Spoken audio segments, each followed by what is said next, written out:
So, ఎప్పుడైతే 'సంధ్య theatre' దగ్గర Satvik and ఆ అబ్బాయి వాళ్ళ ఫ్యామిలీకి ఎంత దారుణం జరిగిందో మనం చూసాము. ఆ సంఘటన తర్వాత పిల్లల్ని బెనిఫిట్ షోలకి, ప్రీమియర్ షోలకి తీసుకురావాలా వద్దా అన్న దాని మీద చాలా వాదనలు జరుగుతున్నాయి. అసలు అంటే 11 నుంచి అంటే రాత్రి 11 నుంచి పొద్దున 11 వరకు ఎవరిని పిల్లల్ని తీసుకురావద్దు. ముఖ్యంగా 16 సంవత్సరాల లోపల ఉన్న వాళ్ళని తీసుకురావద్దు అని చెప్పేసి అయితే వినిపిస్తుంది. అయితే దీనికి సంబంధించి యాజమాన్యాలు అంటే మల్టీప్లెక్స్ యాజమాన్యాలు కూడా దీనిపైన అప్పీలు దాఖలు చేసింది. అయితే దీనికి సంబంధించిన డీటెయిల్స్ మనతో పాటు షేర్ చేయడానికి నరేష్ సుంకర ఉన్నారు. ఆయనతో మాట్లాడే ప్రయత్నం చేద్దాం. నమస్తే సార్. నమస్తే అండి. సార్, ఇప్పుడు ఈ అప్పీల్కి సంబంధించి అసలు ఇది డిస్మిస్ అయింది అని కూడా చెప్తున్నారు. అసలు ఆ అప్పీల్లో ఏముంది, వీళ్ళ వాదనలు ఏంటి? అప్పీల్లో ఏముంది అని అంటే కనుక ఏదైనా సరే ఒక కేసుకు సంబంధించి హైకోర్టులో సింగిల్ బెంచ్ జడ్జి వారు, సింగిల్ బెంచ్ అంటే కనుక జడ్జి వారు ఒక్కళ్ళే కూర్చుంటారు. సో అటువంటి జడ్జి వారు ఏదైనా ఉత్తర్వులు ఇచ్చినప్పుడు ఆ ఉత్తర్వులు ఆపోజిట్ పార్టీకి ఇబ్బందికరంగా ఉన్నప్పుడు సో సింగిల్ జడ్జ్ ఇచ్చిన ఉత్తర్వుల్ని అప్పీల్ చేసుకుంటారు. ఎక్కడ అంటే కనుక డివిజన్ బెంచ్ అని చెప్పని అంటాము. అంటే ఇద్దరు జడ్జిలు కూర్చునే బెంచ్, వాళ్ళకి మాత్రం అధికారం ఉంటుంది. సో అక్కడ ఎవరికైతే వ్యతిరేకంగా తీర్పు వచ్చిందో ఆ వ్యతిరేకమైన తీర్పు వచ్చిన కక్షిదారులు ఆ డివిజన్ బెంచ్ దగ్గరికి వెళ్ళి కింది జడ్జివారు, సింగిల్ జడ్జివారు ఈ అంశాలని పరిగణలోకి తీసుకోలేదు, ఇది ఈ విధంగా ఇబ్బందికరంగా ఉంది కాబట్టి మీరు కింద జడ్జివారు ఇచ్చిన ఆదేశాలని కొట్టివేస్తూ ఆదేశాలు ఇవ్వాలి అని చెప్పని వెళ్ళేదాన్ని అప్పీల్ అని చెప్పని అంటారు. అయితే ఈ సినిమాల షోలకు సంబంధించి పిల్లలకు సంబంధించిన కేసులో single judge justice Vijay Sen Reddy గారు ఇచ్చిన ఉత్తర్వుల్ని ఛాలెంజ్ చేస్తూ కొంతమంది అప్పీల్ అనేది ఫైల్ చేయడం జరిగింది. సో అప్పీల్ ఫైల్ చేసినప్పుడు దాన్ని ఏ విధంగా డిస్మిస్ చేశారు అని అంటే కనుక ఈ సింగిల్ జడ్జి వారు ఇచ్చిన ఉత్తర్వులు ఒకవేళ ఇబ్బందికరంగా ఉన్నాయి అని అనుకున్నప్పుడు అదే జడ్జి వారి ముందు ఆ ఉత్తర్వుల్ని ఎత్తివేయండి అని చెప్పి కౌంటర్ రూపంలో ప్రతివాదులకి ఆ విధంగా కౌంటర్ ఫైల్ చేసుకోవడానికి ఆప్షన్ ఉంది, అవైలబిలిటీ ఉంది. సో కాబట్టి ఈ యొక్క అప్పీల్లో వచ్చిన కేసులన్నీ కూడా డివిజన్ బెంచ్ దగ్గరికి వచ్చినప్పుడు యాక్టింగ్ చీఫ్ జస్టిస్ వారి ధర్మాసనం ముందుకు వచ్చినప్పుడు వీళ్ళందరూ ఏం చెప్పారు అని అంటే కనుక మేము కింది జడ్జి వారి దగ్గరికే వెళ్తాము, సింగిల్ జడ్జి వారి దగ్గరికి, ఆయన ముందే ఈ యొక్క ఉత్తర్వులను ఎత్తివేయండి అని చెప్పి మా యొక్క వాదనని వినిపించుకుంటాము, కాబట్టి మేము ఈ యొక్క కేసులను వెనక్కి తీసుకోవడానికి మాకు పర్మిషన్ ఇవ్వండి అని చెప్పని ఈ కేసులు అనేవి వెనక్కి తీసుకోవడం జరిగింది. సార్, ఇప్పుడు నార్మల్గా ఆలోచిస్తే ఇప్పుడు పిల్లల విషయం ఇది, ఎందుకంటే సాత్విక్ ఇప్పటికీ ఇంకా బెడ్ మీదనే ఉన్నారు, ఇంకా బయటికి రాలేదు. అండ్ అందరూ అంటే ఆశిస్తున్నారు బయటికి వచ్చి హ్యాపీగా మళ్ళీ ఎప్పట్లాగే ఆడుకోవడం చేస్తే బాగుంటుంది అని చెప్పేసి. కానీ ఇప్పుడు ఈ 11 నుంచి 11 వరకు ఉన్న ఈ రూల్ అయితే ఏదైతే ఉందో అది సబబే అంటారా? అంటే థియేటర్ ఓనర్లు దీనివల్ల నష్టపోరు అంటారా? ఎగ్జాక్ట్లీ అండి. ఇప్పుడు ఎంటర్టైన్మెంట్ అనేది ఏ విధంగా ఉంటుంది అంటే కనుక మనందరికీ తెలిసిన విషయమే. ఎప్పుడు కూడా మీరు ఏదైనా ఒక టెంపుల్కి వెళ్ళారనుకోండి, టెంపుల్ బయట ఏముంటాయి, పిల్లలు ఆడుకునే టాయ్ షాప్స్ అవన్నీ కనిపిస్తూ ఉంటాయి. దాని అర్థం ఏంటి అని అంటే కనుక ఒక టెంపుల్కి వెళ్ళి బయటకు వచ్చేటప్పుడు పిల్లలు అవన్నీ చూసి నాకు కావాలి అని అంటారు. సో తప్పనిసరి పరిస్థితుల్లో వాళ్ళకి మనం ఏం చేస్తాము, అది కొనిస్తాము. అదేవిధంగా ఇక్కడ ఎంటర్టైన్మెంట్కి వచ్చేటప్పటికి ఏం జరుగుతుంది అని అంటే కనుక పెద్దవాళ్ళు ఒక సినిమా చూడాలి అని అంటే కనుక అది ఒక అభిమాన హీరో ఫ్యాన్స్ అంటేనేమో that is a different aspect. కానీ ఒక మధ్యతరగతి కుటుంబం చూడాలి అని అంటే కనుక ఈ రోజు ఉన్నటువంటి పరిస్థితుల్లో ప్రభుత్వాలు స్టార్ హీరోల యొక్క ఇన్ఫ్లుయెన్స్కి లోబడి ఇష్టం వచ్చినట్టు టికెట్స్ రేట్ అనేవి పెంచడం జరుగుతుంది. మొదటి వారము, మొదటి 5 రోజులు, మొదటి 4 రోజులకు జీవోలు రాత్రి జీవోలు తీసుకురావడం జరుగుతుంది. సో 150 రూపాయలు ఉండవలసిన టికెట్ 450 రూపాయలు, 500 రూపాయలు ఉంటుంది.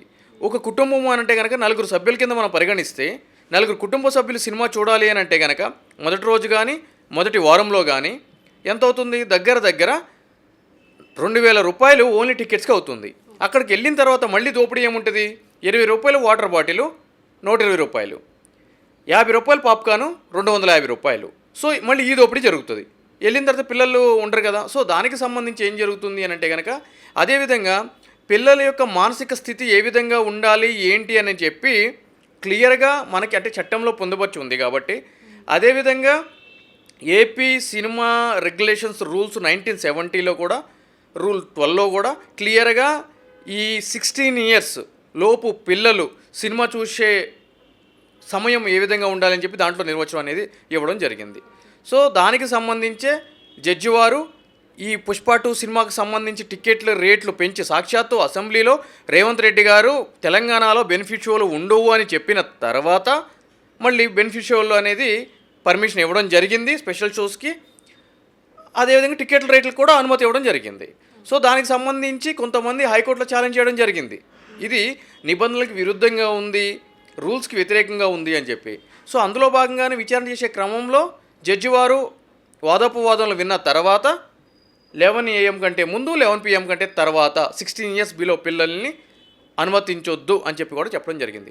అదేవిధంగా ఇక్కడ వాళ్ళు అడిగింది ఏంటి అని అంటే కనుక స్టాండ్ ఎలోన్ థియేటర్స్, అంటే సింగిల్ థియేటర్స్ ఉంటాయి కదా మల్టీప్లెక్స్ కాకుండా, దాంట్లో ఒక షోకి ఇంకొక షోకి మధ్యలో గ్యాప్ 90 minutes ఉండాలి అని చెప్పి కూడా అడగడం జరిగింది. 90 minutes. సో దట్ ఏమవుతుంది అని అంటే కనుక క్రౌడ్ అంతా కూడా డిస్పోజ్ అయిపోతూ ఉంటుంది. సో కొత్త క్రౌడ్ వచ్చే టైంకి థియేటర్ మేనేజ్మెంట్ ఇదంతా కూడా ఉంటుంది కాబట్టి 90 minutes ఉండాలి అని చెప్పి కూడా వాళ్ళు అడగడం జరిగింది. అంటే కొత్త రూల్స్ తీసుకొచ్చారనుకోవచ్చు. అంటే అట్లా ఉండాలి అని చెప్పి కోర్టుని అడగడం జరిగింది. కోర్టు ఎటువంటి ఆదేశాలు ఇవ్వలేదు కాబట్టి చూడాలి, ఎందుకంటే ఈ కేసు ఇక్కడితో అయిపోయింది కాదు, ఇంకా కూడా దీంట్లో ఉత్తర్వు రావాల్సిన పరిస్థితి ఉంది కాబట్టి మనం వేచి చూడాల్సిన అవసరం ఉంది. సార్, ఇప్పుడు మనం ఇందాక మాట్లాడుకున్నట్టు అంటే జీవోలు ఇష్టానుసారంగా ప్రభుత్వాలు జారీ చేస్తున్నాయి. అండ్ ముఖ్యంగా ఈ సినిమాలకు సంబంధించి మనం చూస్తూనే ఉన్నాము. అయితే దీనికి సంబంధించి ఎలాంటి చర్యలు చేపట్టే అవకాశం ఉండదు అంటారా? అంటే ఇష్టానుసారంగా పెంచేస్తున్నారు వాళ్ళ బిజినెస్ అని చెప్పేసి, దీనికి ఎలాంటి చర్యలు తీసుకోవడానికి ఉండదా? ఇక్కడ ఏం జరుగుతుంది అని అంటే కనుక మన యొక్క కాన్స్టిట్యూషన్లో 3 ప్రధానమైన వ్యవస్థల్ని మనము రూపొందించుకోవడం జరిగింది. దాంట్లో ఏంటి అని అంటే కనుక judiciary, legislation and executive body అని చెప్పని. సో ఇక్కడ ఏం జరుగుతుంది అని అంటే కనుక జ్యుడిషియరీలో ఈ 2 శాఖల్లో కానీ ఈ 2 వ్యవస్థలో కానీ ఏదైనా సరే అవకతవకలు పాల్పడిన, నిబంధనల విరుద్ధులకు పాల్పడినా కూడా కోర్టు ముందుకు వచ్చి దాన్ని చట్టవిరుద్ధంగా ప్రకటించండి, డిక్లేర్ అని చెప్పని అంటాము అని చెప్పి మనం అడుగుతూ ఉంటాము. అయితే ఎగ్జిక్యూటివ్కి కూడా కోర్టు ఏ విధంగా ఉత్తర్వులు ఇస్తుందో ఎగ్జిక్యూటివ్ బాడీ కూడా అటువంటి ఉత్తర్వులే ఉంటుంది. అందు గురించి జీఓ, గవర్నమెంట్ ఆర్డర్ అనేది ఉంది. సో వీటికి సంబంధించి అన్ని విషయాల్లో కోర్టులు జోక్యం చేసుకుంటే అంటే కనుక జోక్యం చేసుకోలేవు, ఎందుకంటే పాలసీ డెసిషన్స్లో జ్యుడిషియల్ రోల్ అనేది ఒక పరిమితమైన స్థాయికే ఉండాలి అని చెప్పని సుప్రీంకోర్టు వారు పలు సందర్భాల్లో చెప్పడం కూడా జరిగింది. సో దానికి సంబంధించి జీవో ఇచ్చినంత మాత్రాన అబ్సల్యూట్గా కోర్టులు ఏం చేయలేవు అని చెప్పి నేను చెప్పట్లేదు, కానీ అవి నిబంధనలకి అనుగుణంగా ఉన్నాయా, నిబంధనలకి విరుద్ధంగా ఉన్నాయా అనేటువంటి పరిస్థితులను బేస్ చేసుకుని మాత్రమే ఇది ఉంటుంది అని చెప్పి నేను చెప్తాను. అంటే ఎలాంటి మార్పులు వస్తే ఇలాంటి ఇన్సిడెంట్, అంటే ఇప్పుడు సాత్విక్కి జరిగిన ఇన్సిడెంట్ జరగకుండా ఉంటుంది అంటారు సార్? మీరేమంటారు? ప్రజల్లో సోకాళ్ళు అభిమాన సంఘాలు అనుకునే వ్యక్తుల్లో మార్పు రావాలండి. ఎందుకు అని అంటే కనుక వ్యాపారం చేసుకునేటోడిని నువ్వు వ్యాపారం చెయ్యొద్దు అని చెప్పి మీరు నేను ఎవరని చెప్పడానికి, సో వాళ్ళకి హక్కు ఉంది వ్యాపారం చేసుకోవడానికి. సో నేను ఏమంటాను అని అంటే కనుక క్రౌడ్ అంటే ఎవరు? మనమే, అంటే మీరు, నేను, అవతల వ్యక్తి, వీళ్ళందరూ.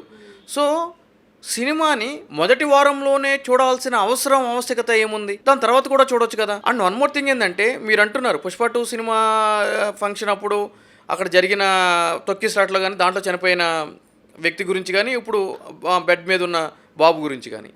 సో సంధ్య థియేటర్ అంటే కనుక గత కొన్ని సంవత్సరాల నుంచి కూడా ప్రీ రిలీజ్ ఈవెంట్లు కానీ లేదంటే కనుక సినిమా బెనిఫిషియల్ కానీ జరుగుతూ ఉన్నాయి. ఆ తొక్కిసలాట ఏ విధంగా ఉంటుంది ఏంటి అని చెప్పి మనందరికి తెలిసిన విషయమే.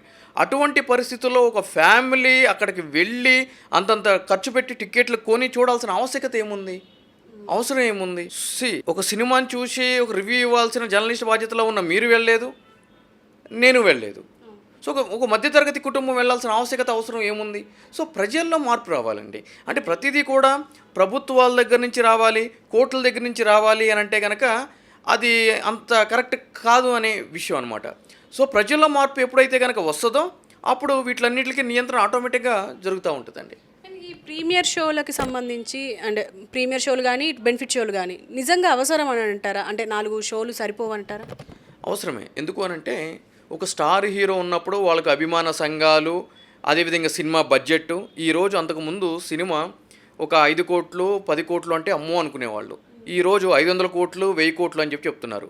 1000 కోట్ల సినిమా పాత రోజుల్లో మన చిన్నతనంలో చూసుకున్నట్లయితే కనుక 365 రోజులు ఆడింది అని చెప్పి 365 రోజులు ఫంక్షన్ కూడా చేసేవాళ్ళు. నాకు బాగా గుర్తు, ఇందిరా ఫంక్షన్ కూడా నేను వెళ్ళినట్టున్నాను. సో ఆ విధంగా చేశారు. ఇప్పుడు 365 రోజులు సినిమా ఫంక్షన్ చేసే ఆస్కారం లేదు, అవకాశం కూడా లేదు. మరి ఆ సినిమాని నమ్ముకొని 1000 కోట్లు పెట్టిన ప్రొడ్యూసర్కి ఆ అమౌంట్ రావాలి అని అంటే కనుక ఇక్కడ ఏం జరగాలి అని అంటే కనుక చాలా ఫాస్ట్గా, అంటే irrespective of the cinema talk, అది ఫ్లాప్ అయినా హిట్ అయినా ఆ డబ్బులు వెనక్కి రావాలి అంటే కనుక ఏం చేయాలి, ఫస్ట్ వీక్లో మాత్రమే దాన్ని వెనక్కి తెచ్చేసుకోవాలి. అప్పుడు ఏం జరుగుతుందంటే 4 షోలు సరిపోవు, 4 షోల దగ్గర 8 షోలు వేయాలి. ఆ అమౌంట్ ఇప్పుడు టికెట్ రేట్లు ఎందుకు పెంచుతున్నారు, అందుకే. ఇప్పుడు ఒక 200 లేదంటే 150 రొటీన్ మేనర్లో ఉందనుకోండి, మీరు ఎన్ని 8 షోలు వేసినా 9 షోలు వేసినా పెట్టిన అమౌంట్లు రావు. అందుగురించి ఈ టికెట్లు అనేది పెంచడం జరుగుతుంది. సార్ ఇప్పుడు ఫైనల్గా ఈ అప్పీల్ గురించి ఇంకా ముందుకెళ్ళే అవకాశం ఉంది కాబట్టి అంటే ఎలాంటి తీర్పు వస్తే బెటర్గా ఉంటుందంటారు? తీర్పు ఏంటంటే కఠినమైన, అంటే ప్రభుత్వాల మీద నియంత్రణ ఉండాలి. అంటే ఈరోజు ఒక ఇన్ఫ్లుయెన్స్కి, ఒక బడా బాబులు బడా నిర్మాతలు అని చెప్పి ఎలక్షన్కి ఫండ్ ఇస్తారు కదా అని చెప్పి వాళ్ళు ఇష్టం వచ్చిన టికెట్ల రేట్లు పెంచుతాము అని అంటే కనుక అది ఏమాత్రము కూడా ఎంటర్టైనబుల్ విషయం కాదు.